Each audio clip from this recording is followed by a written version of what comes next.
Now that is a heck of a win. We're talking about it next, plus rumors, and more rumors floating as trade deadline nears. It's all coming up on Locked On Jazz.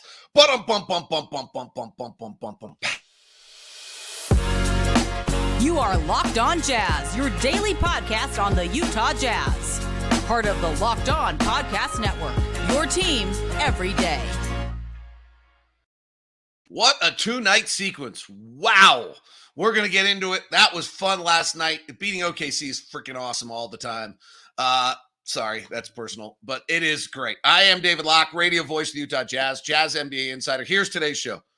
How the Jazz beat Oklahoma City, two ways that they have not done things in the past, and how they've improved exactly the issues that they were having in the 8 previous games. Late game plan, unbelievable. Jazz offense came into the game number 2 in the NBA in clutch. Thunder came in number 1 in the clutch. What happened in the final 5 minutes after it was tied at 109? And overall game plan execution by the Jazz. Plus, Tony Jones reports 3 or 4 major rumors involving the Utah Jazz. I'll dig into what I think is going to happen with those as we get going today. I am David Locke, radio voice of the Utah Jazz, Jazz NBA insider. This is Locked On Jazz.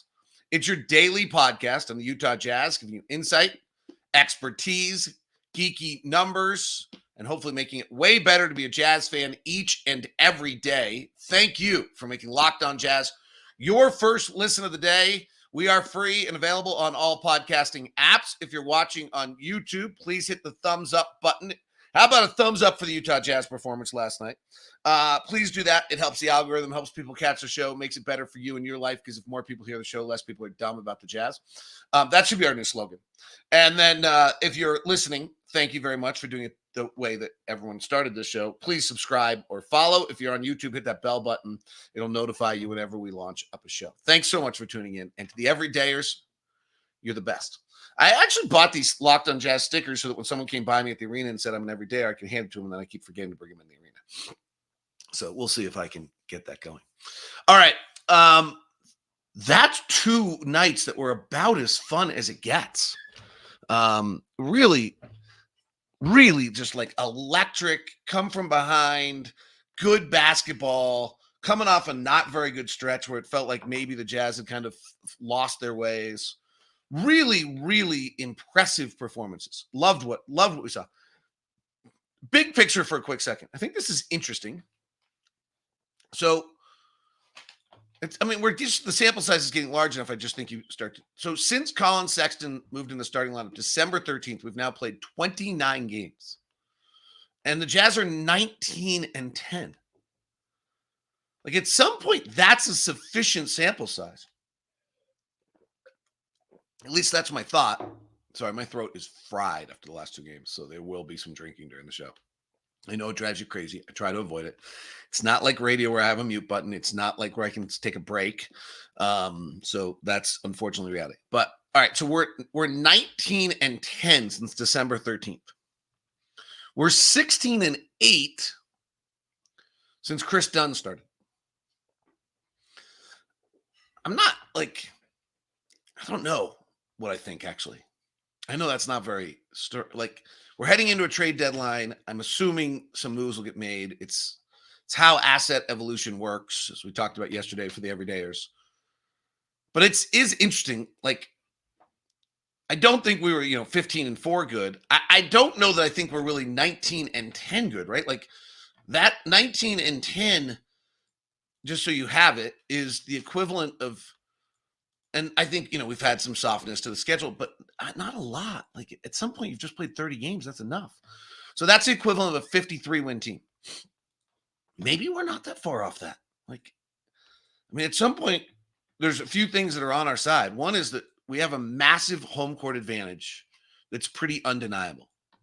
That concept, that we have an altitude home court advantage and are really, we're 17-7 at home on a year when we're 500 is real. So that if we're actually better than that, then we have a really big home court advantage. And last night we played one of the best teams in the NBA and beat them. Just like they were missing a guy. We were missing. No, we beat them. Like, that's what happened last night. And it was tied at 109 with 5 minutes left. They're the best clutch offense in the NBA. They're like 18-10 in close games. I think that's what it was. Give me a second, just so I'm being accurate. And we got them. To me, that's pretty telling. That's, to me, last night was, they were rested. They played a double overtime game one night before. Okay, so they weren't perfectly rested. Like, we can't have it be. But that's about as clear as it gets. That when we're at strength, at home, we can beat anybody with this team right now, which is impressive. They were 16-10, fourth best team in the league in clutch. So just big picture. And I don't think that I want that to impact the Jazz at trade deadline. Like, I just still think that the vision is for longer down the road and you got to figure out what's best. But to me, that's, at least I would be looking at this team if I was the Jazz front office saying like, okay, it's not like, it's pretty far off a championship team, but it's pretty good. All right, let's get to last night. Those are two tremendous wins. That one is way better than the Milwaukee win. Milwaukee was in the midst of a road trip, coaching transition, no Chris Middleton, no Brook Lopez. They lost again last night with both those things. That one was, last night was a way better win. There are a few things I thought were really interesting. One is the Jazz allow the most transition of any team in the NBA going up against the team that has the most transition of any team in the NBA. The Jazz are not horrendous at transition defense, but we've gotten there. Last night, Oklahoma City was only in transition 9% of the time. They're regularly in transition 20% of the time.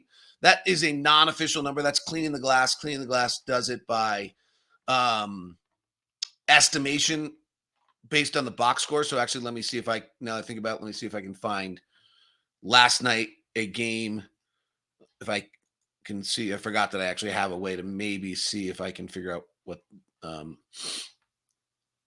Oklahoma City, according to this, scored 22 points in transition all game. Fast break points are different than transition points. Fast breaks kind of, again, it's a box score number.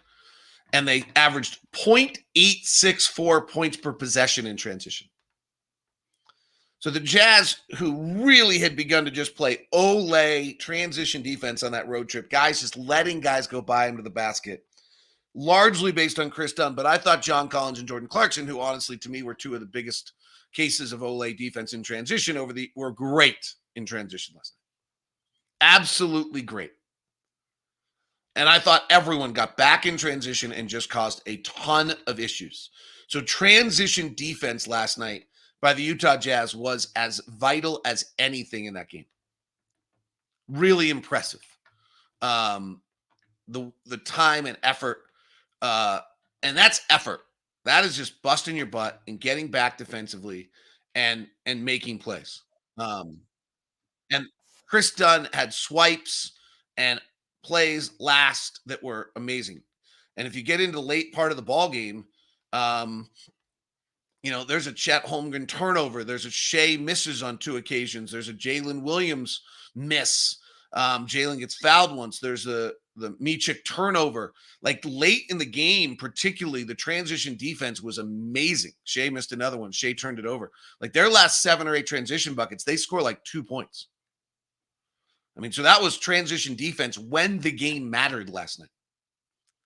The second one last night was the defensive game plan on Shai.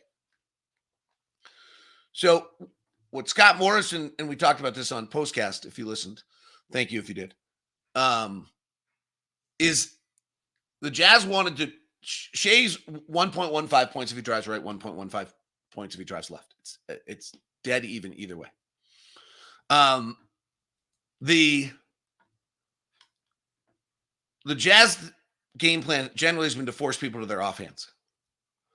And instead, what the Jazz did was tried to drive Shai to the help.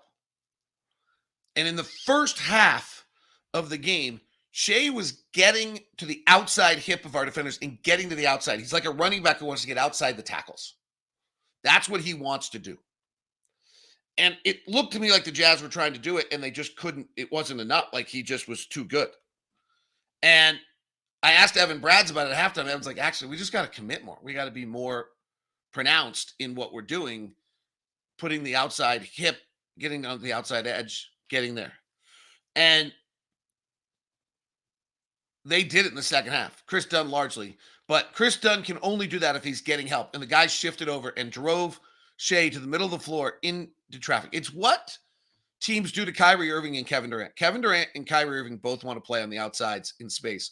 And guys don't like to drive into the middle and play in that area. And it was a really good game plan. It's common, as I just said, because it's, again, Kyrie, it's not like they didn't pull it out of the hat. Like, it's what Boston used against Durant when he was at Brooklyn. And and both those guys were in Brooklyn. It causes problems. Right? And the Jazz did a beautiful job on Shai in the second half. And Shai, after a brilliant first half, was actually, who averages 31 a game, was actually pretty quiet in the second half. So I think he was 8 of 12 in the first half and 4 of something in the second half. So you have transition defense and defensive game plan as the telling moments. Shai was 3 of 10 in the second half and 8 of 12 in the first half. That's pretty awesome. All right, we did some other things really, really well, and then late game magical. We'll touch on all of them as we continue here on Locked On Jazz. Today's show is brought to you in part by our friends over at eBay Motors. The guaranteed fit, million parts for your ride or die. Passion, drive, patience, what brings home the winning trophy is also what keeps your ride or die alive. eBay Motors has everything you need to maintain your vehicle and level it up to peak performance, from superchargers, roof racks, exhaust kits, LED lights, and more. Whether you're into speed, power, style, or van, eBay Motors has you covered. With over 122 million parts, your number one ride or die, you can always find exactly what you're looking for in eBay's guaranteed fit.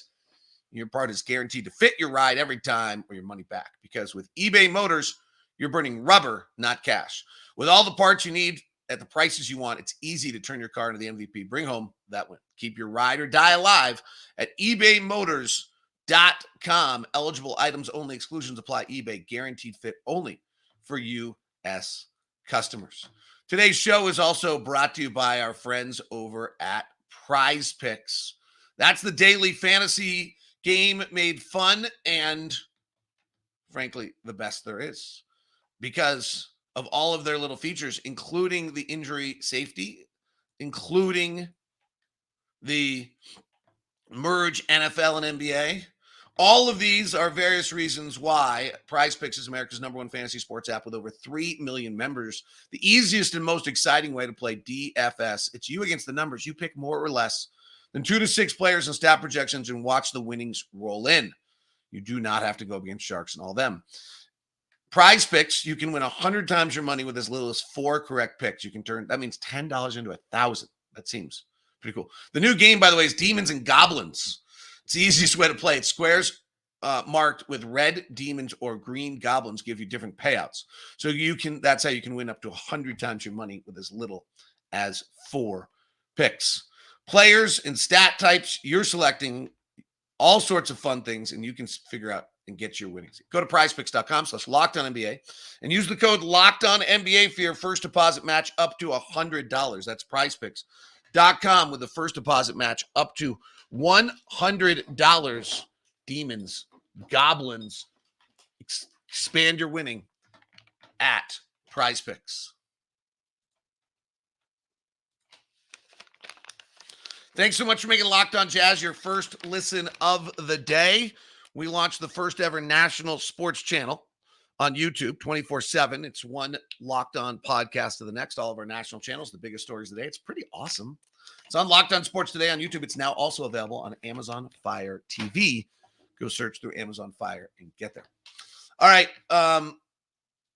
Few other things about last night's game. I mean, the Jazz just super good. Let's go to the defense for a second, because we just harped on how bad they were earlier. By the quarter, Jazz defense in the first quarter was a 132. I think that's actually becoming reality. You're just going to have quarters like that.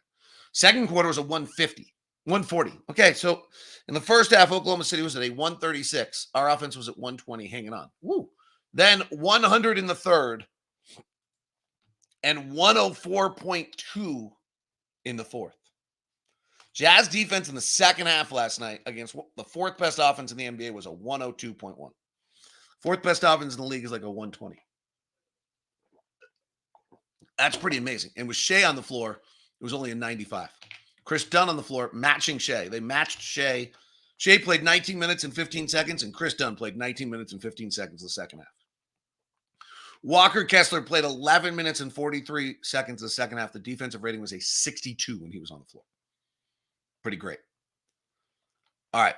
There's 5 minutes left in this game, and it's tied at 90, at 91 or something. That seems really low. 109. 109, that's why. In the final 5 minutes of this game, the Oklahoma City Thunder shoot 2 of 9, and the Jazz shoot 5 of 6. And the Jazz go 3 of 4 from 3.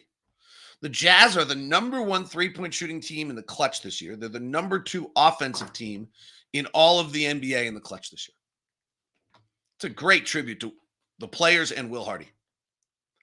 Because when you think of the best clutch teams in the league offensively, at least to me, what I would think of is Luka Doncic, Kevin Durant, these unguardable forces that force teams into, frankly, double teaming, playing off the ball, and suddenly getting yourself in that circumstance. After last night, the Jazz are now the number 1 clutch offense in the NBA, 129.7. It's really incredible. The three-point shooting is amazing. 49.7%, 49.3, now 0.3%, 34 of 69. If they make their next 3, they're at 50% in the clutch this year. Okay, that's a little bit of an outlier, but also maybe the right guys are getting shots at the right time. So the Jazz offense in the clutch this year is the best offense in the NBA. That's good on Will Hardy, good on the Jazz. Incredible. And it was last night. They were tied up at 109 against the best, one of 2 teams in the NBA, top 5 offense, top 5 defense, a good clutch team, and they answered the bell. And maybe the most important play of all of them is something we've talked about a ton, is they gave Lauri an ISO on the right elbow, and he just rose up over and hit it.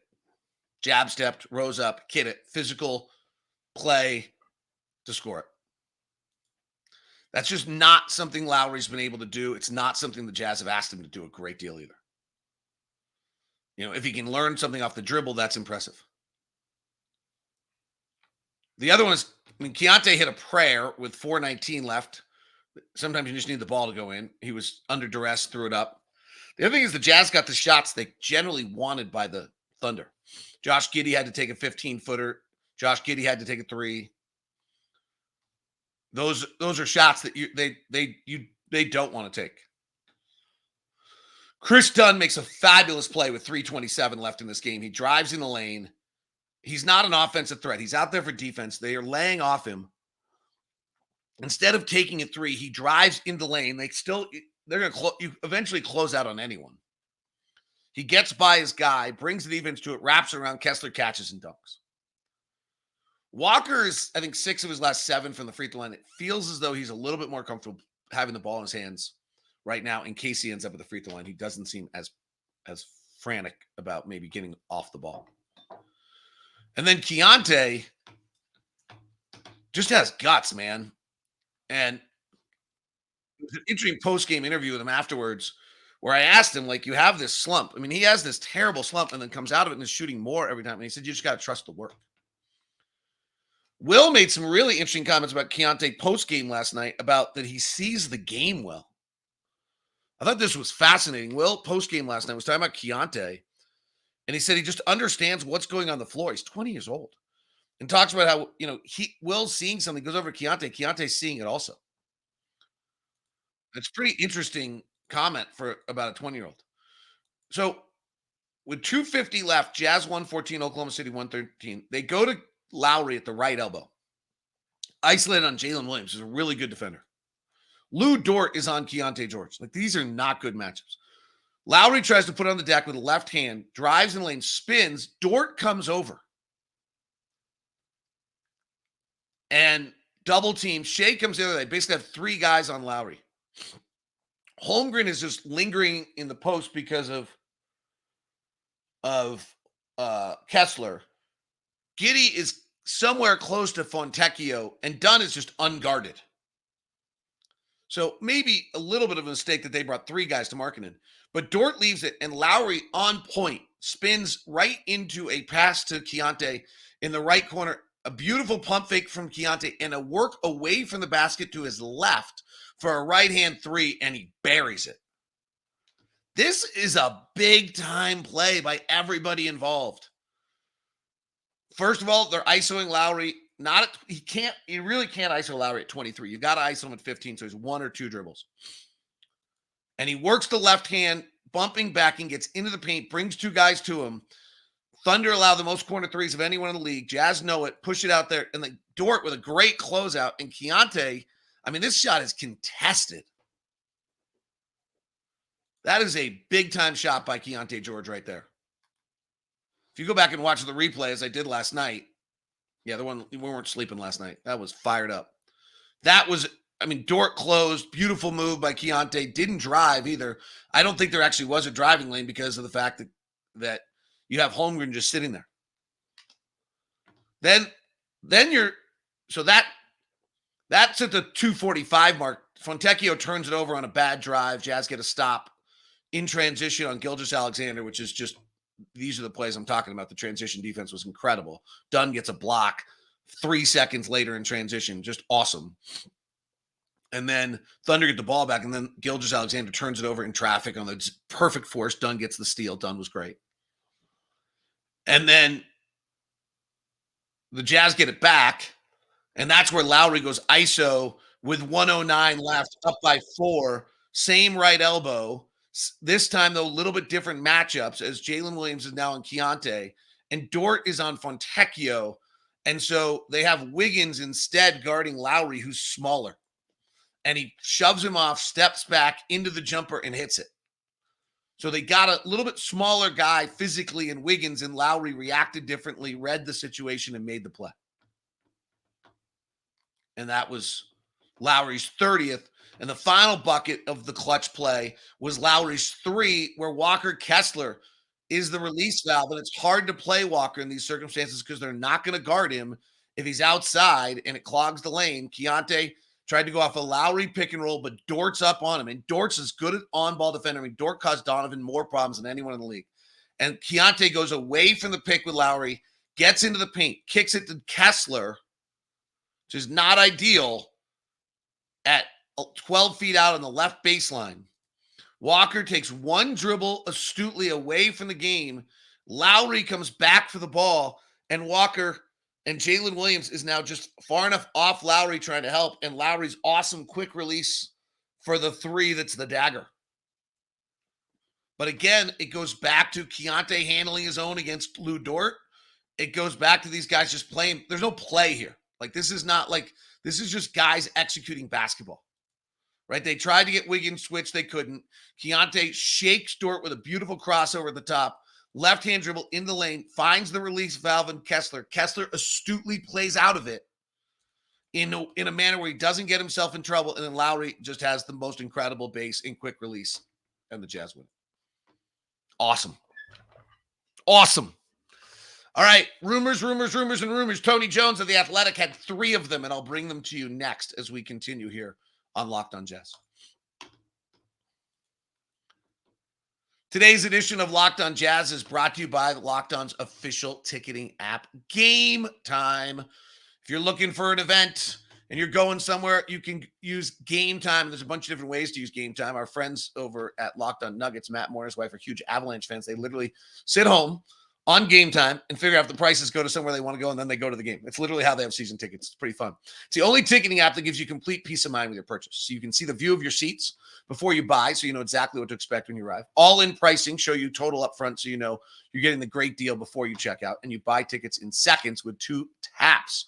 So Last minute ticket deals, flash deals, zone deals, or you can plan ahead, view from all the seats in the venue, lowest price guarantee, event cancellation protection, job loss protection. It's all why Game Time is the answer. Download the Game Time app now, create an account, and use the code LOCKED ON for $20 off your first purchase. Terms apply. Again, create an account, redeem the code LOCKED ON, LOCKEDON, for $20 off. Download the Game Time app today. Last minute tickets, lowest price guaranteed.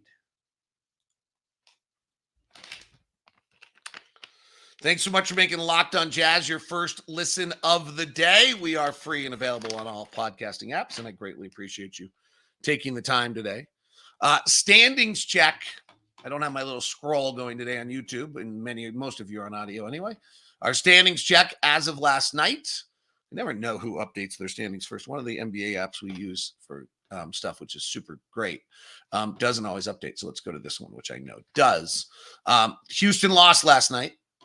Warriors and Lakers are winning more often. So here's the setup. Jazz are a game behind the Lakers at 26-26. Lakers are a game up. The Mavericks are 2.5 up now as they've won 2 in a row. And the Warriors, who are playing a little better now, a game and a half back. And the Rockets have fallen to 2 games back, having lost 6 of 10. Pelicans are rolling. I don't think they're catchable. They've won 3 in a row now. And they're 4.5 games up on us. Or 4 games up. I don't think that's in play. I don't even think the Mavericks 2.5 are in play. I think the Jazz are fighting for 9 or 10 in the play-in. At this point, we'll see what happens. All right. Tony Jones had a bunch of rumors. Okay. Tony Jones says that Utah Jazz starting small forward has emerged as a serious trade target.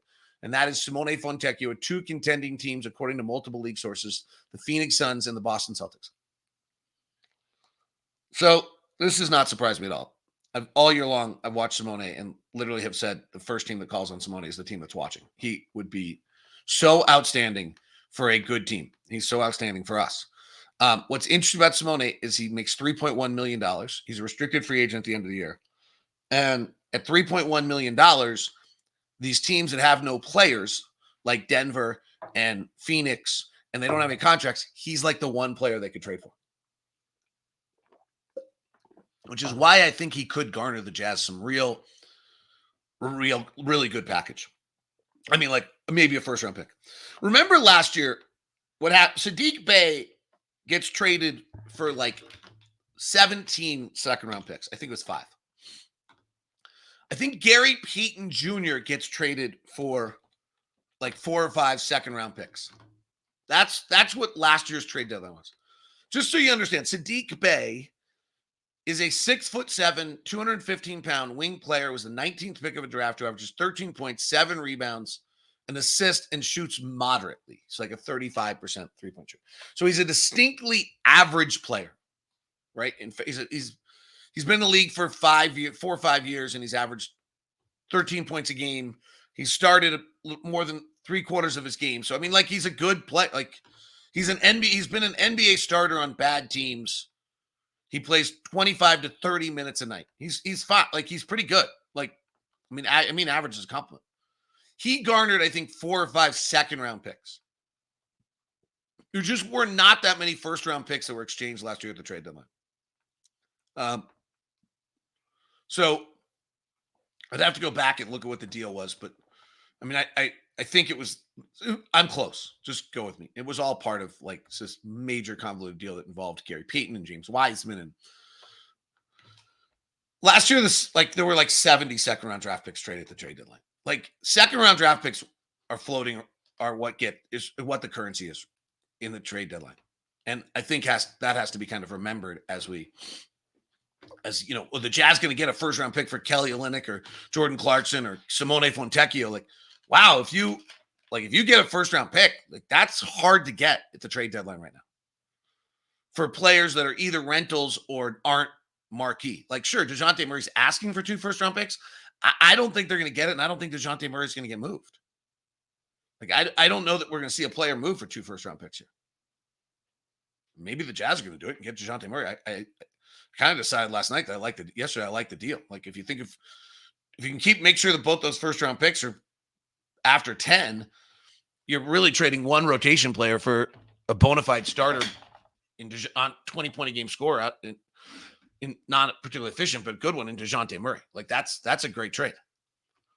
So if you can do that, I think you probably have to.